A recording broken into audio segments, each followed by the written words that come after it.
శ్రీ గురుభ్యో నమః శ్రీమాత్రే నమః అందరికీ నమస్కారము.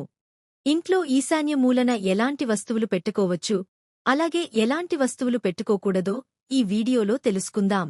అలాగే మీరు వీడియోని చివరి వరకు చూసినట్లయితే పూర్తి విషయం అంతా కూడా అర్థం అవుతుంది. ఈ వీడియోకి ఒక లైక్ వేసి మీ ఫ్రెండ్స్కి షేర్ చేయండి. అలాగే జై శ్రీకృష్ణ అని ఒక చిన్న కామెంట్ చేయండి. వాస్తుశాస్త్రపరంగా ఈశాన్య దిక్కుకు ఒక ప్రత్యేకమైన ప్రాధాన్యత ఉంది. వాస్తుశాస్త్రం ఏం చెప్పిందంటే కొన్ని ప్రత్యేకమైన వస్తువులను ఈశాన్యంలో ఉంచరాదని వాస్తుశాస్త్రాల్లో చెప్పారు. అయితే వాస్తుపరంగా ఈశాన్యానికి ప్రత్యేకమైన ప్రాధాన్యత ఉంది. ఈశాన్యంలో బరువు ఉండకూడదని వాస్తుశాస్త్రాల్లో చెప్పారు. ఈశాన్య మూల బరువు ఉంటే ఏమవుతుంది అంటే ఆ ఇంట్లో ధనం నిలబడదు. ధనం ఎక్కువగా ఖర్చైపోతుంటుంది. అభివృద్ధి కూడా కుటుంబ సభ్యులకి ఆలస్యం అవుతూ ఉంటుంది. ప్రధానంగా ధనపరంగా ఖర్చు తగ్గాలంటే మాత్రం ఈశాన్యంలో బరువు ఉండకూడదు. అందుకే పెద్ద చెట్లు అనేవి కూడా ఈశాన్యంలో పెంచకూడదు. పురాణాలపరంగా కొన్ని దేవతా వృక్షాలు ఈశాన్యం వైపు పెంచుకోవచ్చని పురాణాలులో చెప్పారు. కాని వాస్తుశాస్త్రం ప్రకారం దేవతా వృక్షాలు అయినా కూడా బరువైన చెట్లు అంటే బాగా పెద్ద చెట్లు అనేవి ఈశాన్యంలో పెంచకూడదని వాస్తుపండితులు చెబుతున్నారు. ఏది ఏమైనా వాస్తుశాస్త్రం ప్రకారం తీసుకుంటే మాత్రం బరువైన వస్తువుల్ని ఈశాన్యంలో ఉంచకూడదని వాస్తుపండితులు చెబుతున్నారు. ఒకవేళ అలా ఉంటే మాత్రం ధనపరంగా ఇబ్బందులు ఎదురవుతాయి. ఈశాన్యానికి ఉన్న ప్రాధాన్యత ఏంటంటే అది చాలా గొప్ప దిక్కు. ఎందుకు ఈశాన్యానికి అంత ప్రాధాన్యత ఇచ్చారంటే ఈశాన్యానికి ఈశానుడు అనే పేరు కలిగిన పరమేశ్వరుడు అధిపతిగా ఉంటాడు. సాక్షాత్తు పరమేశ్వరుడే ఈశాన్య దిక్కుకి ఈశానుడు అనే పేరుతో అధిపతిగా ఉంటాడు. కాబట్టి ఈశాన్యానికి ప్రత్యేకమైన స్థానము గృహంలో కేటాయించడం జరిగింది.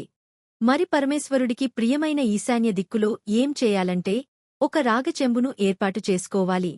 ఎప్పుడైనా ఒక ఇంటికి అదృష్టం బాగా కలిసి రావాలంటే ఆ ఇంట్లో ప్రత్యేకమైన విధానాలతో ఈశాన్య మూల రాగిచెంబును ఏర్పాటు చేసుకోవాలి. అది ఆ ఇంట్లో సభ్యులందరికీ ధనలాభాన్ని కలిగిస్తుంది. రాగచెంబు ఎలా ఏర్పాటు చేసుకోవాలి అంటే ఈశాన్యంలో ఒక చిన్న పీటను ఉంచి ఆ పీటకు పసుపు రాసి కుంకుమ బొట్టు పెట్టి ఆ పీటమీద బియ్యం పిండితో అష్టదళ పద్మం ముగ్గు వేయాలి. ముగ్గులలో అష్టదళ పద్మం ముగ్గు చాలా శక్తివంతమైన ముగ్గు.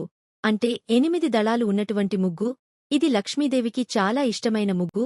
కాబట్టి లక్ష్మీ కటాక్షం కలగాలంటే, శివానుగ్రహం కలగాలంటే, డబ్బు నిలబడాలంటే ఆ పీటమీద అష్టదళ పద్మం ముగ్గు వేయాలి. ఆ తర్వాత అక్కడ శుభ్రంగా కడిగి ఆరబెట్టిన రాగిచెంబునుంచి రాగిచెంబుకి పసుపు రాసి కుంకుమ బొట్లు, గంధం బొట్టు పెట్టి ఆ రాగిచెంబులో నీళ్లు పోసి ఆ నీళ్లులో పసుపు, కుంకుమ, అక్షింతలు, సువాసన కలిగిన పుష్పాలు వేయాలి. తర్వాత కొన్ని సుగంధ ద్రవ్యాలు అంటే కస్తూరి జవ్వాది వంటి సుగంధద్రవ్యాలు వెయ్యాలి. తర్వాత యాలకులు వేస్తే మంచిది.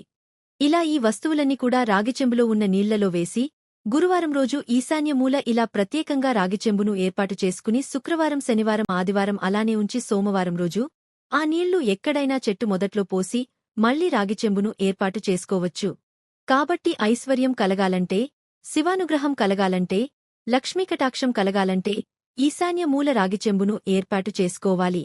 అలాగే ఈశాన్యంలో ఆవు, దూడ బొమ్మ పెట్టుకుంటే కూడా చాలా మంచిది. సకల దేవతా స్వరూపమైన గోమాతని దూడతోపాటు కలిసి ఉన్న ఆ బొమ్మ ఈశాన్యంలో పెడితే చాలా మంచిది.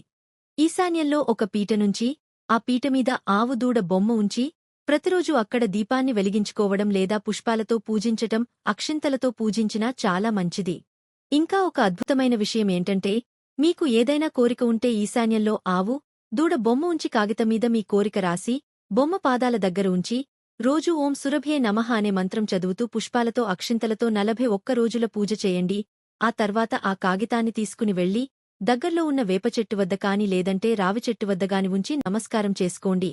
ఆ చెట్ల కొమ్మకు కడితే ఇంకా మంచిది. మనసులో ఉన్న కోరిక తొందరగా నెరవేరుతుంది. అంటే ఆవు, దూడ బొమ్మ కూడా ఈశాన్యంలో పెట్టుకోవచ్చు. లక్ష్మీ, గణపతి, సరస్వతి చిత్రపటాన్ని ఈశాన్యంలో ఉంచినా కూడా ఉత్తమమైన ఫలితాలు కలుగుతాయి. అలాగే ఈశాన్యంలో దీపం పెడితే కూడా చాలా మంచిది. దీనినే ఈశాన దీపం అనే పేరుతో పిలుస్తారు. ఈశాన్యానికి పరమేశ్వరుడు అధిపతిగా ఉన్నాడు కాబట్టి అక్కడ వెలిగించే దీపాన్ని ఈశాన దీపం అంటారు. ఆ దీపం ఎలా వెలిగించాలంటే ఎప్పుడైనా గురువారం గురుహోరలో ఈశాన దీపం వెలిగిస్తే చాలా మంచిది. అంటే గురువారం ఉదయం 6 నుంచి 7 గంటల మధ్య ప్రాంతంలో శక్తివంతమైన గురుహోర ఉంటుంది. ఈ సమయంలో స్నానం చేసి ఇంట్లో ఈశాన్యమూల పీటను ఉంచి, ఆ పీటకు పసుపు రాసి కుంకుమ బొట్లు పెట్టి, బియ్యపు పిండితో ఏదైనా ముగ్గువేసి, దానిమీద ఒక మట్టి ప్రమిదలో ఇంకొక మట్టి ప్రమిద పెట్టి ఉంచాలి. ఆ మట్టి ప్రమిదకు కూడా బొట్లు పెట్టి, ఆవునెయ్యిగాని నువ్వుల నూనె కానిపోసి, 3 వత్తులు విడిగా వేసి దీపాన్ని వెలిగించాలి. ఈశాన దీపంలో 3 వత్తులు ఉండాలి. ఆ 3 వత్తులు కూడా విడివిడిగా ఉండాలి. ఆ 3 వత్తులు కూడా ఈశానుడు అనే పరమేశ్వరుడికి ప్రియమైనవంటివి. కాబట్టి ఈశాన్యంలో గురువారం గురుహోరలో ఇలా ప్రత్యేకమైన ఈశాన దీపం పెడితే ధనప్రాప్తి కలుగుతుంది. అలాగే ఏదైనా చిన్న దేవతా విగ్రహాన్ని ఈశాన్య మూల ఉంచితే చాలా మంచిది. ఈశాన్యం అంటే సకలదేవతా స్వరూపము, సకలదేవతల అధిష్టాన స్థానం.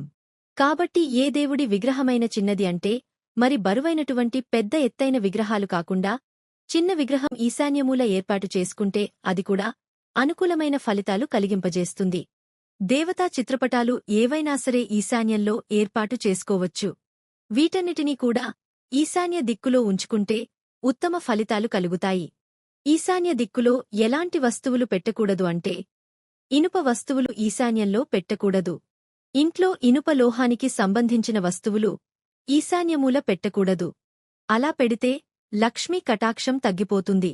అలాగే బరువైన వస్తువు ఏది కూడా ఈశాన్య దిక్కులో పెట్టకూడదు. అంటే ఇంట్లో బాగా బరువైన వస్తువులు ఉంటాయి కదా, మనం ఉపయోగించుకునే బరువైన వస్తువులేవీ కూడా ఉంచకూడదు.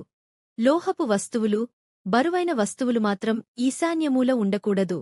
ఈ వీడియో గనక మీకు నచ్చినట్లయితే హరహర మహదేవ అని ఒక చిన్న కామెంట్ చెయ్యండి.